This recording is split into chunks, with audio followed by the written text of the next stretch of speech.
Mnyamata wina yemwe dzina lake ndi Bine ankakhala ndi mayi yake omwe amamuphikira zabwino, kumukonda ndi zina zambiri. Poti chikondi ndi chamtopola, Bine anakwatira nkumutenga mkazi nkumakakhala limodzi ndi mayi yakewo, kukhala ngati akukhala anthu atatu. Pachiyambi zonse zinali zabwinobwino, koma inu mukudziwa pomwe pala azimayi awiri anayamba kusagwirizana ndi zinthu zopanda pake nkumakangana.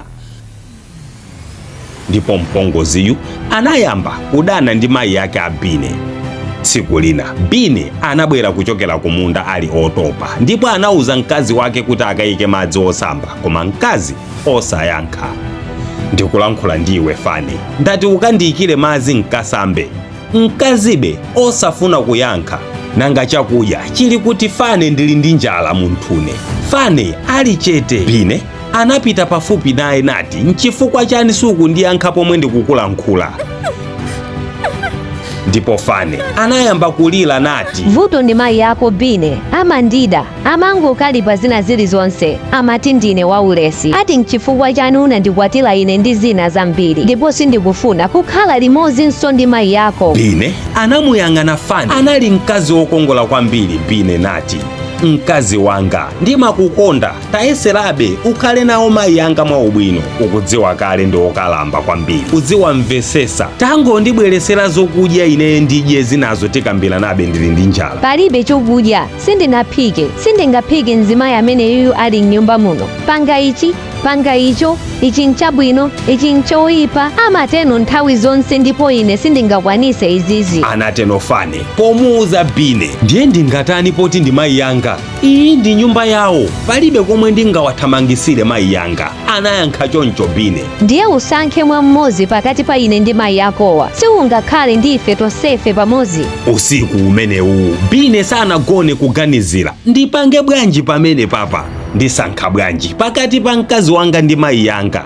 Mayi yanga amandikonda kuyambira ndili mwana, akhala akundidyesa ndi kundiyang'anira bwino, ndipo amandikonda koopsa. Mbali inayi mkazi wanga ndi wanthete, ndipo ndichiphazuwa, ndimamukonda, sindingakhale popanda iyeyo. Usiku unali ovuta kwambiri kwa Bine. Kutacha kummawa Fane anati, mamuna wanga wapangano chisankho, wasankha ine kapena mayi yako? Bine mokhumudwa anati, ndikufuna nonsenu. Sungakhale ndi tonsefe ndinakuwuza kale izi Bine. Ingowapha mayi yako Bine ndi wokalamba ndi kale, alibe masiku ndi kale iwowo.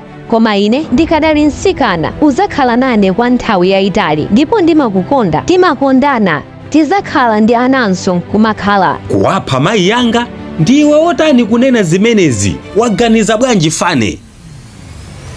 Bine ananyamuka nkumapita kumunda tsiku lonse, nkumalingalira za zimenezi zimmaganizo mmutu mwake wosachoka. Mkazi wanga mwinadi akunena zoona, mayi angadi ndi akulu ndi kale, moyo wawo ndi wapendapenda ndi kale, phindu lawo silochuluka panonso. Ndiye bola ndikawatenge ndikakwere nawo pa phiri lalikulu, ndipo ndikangowaponya pansi. Ine ndi Fane tizakhala mokondwa nthawi zonse. Satana anateno pomunamiza Bine, anapita ku nyumba Bine. Fane nati, Bine wapangano chiganizo? Ya, ndasankha mkazi wanga. Mmawa ndiwatenga mayi yanga kukakwera nawo pa phiri ndi kukawaponya, ndipo ndipase madzi osamba ndi chokudya ndidye ndili ndi njala. Tsiku limene lili mkazi wake anaphika zokudya zokoma kwambiri kuposa zomwe amaphika nthawi zonse, kumusamalira Bine ndi chikondi chonse. Fane anati, mayi yako akazangoti apita palibenso, ndizizakuphikira zokoma chonchi siku ndi siku. Kummawa kutacha Bine anakawadzusa mayi yake nati, amama, inu ndi ine lero tili pa ulendo, ndikufuna ndikutengereni pa phiri, pamadusa kamphepo kabwino kwambiri. Ndiliti munapita pa phiri inu? Anateno Bine. Amayi yake anamuyang'ana Bine modabwa nati, ndinakalamba ine mwana wanga, sindingathe kukwera phiri. musadandaule ndikunyamulani amama, anateno Bine. Ulendo unayambika.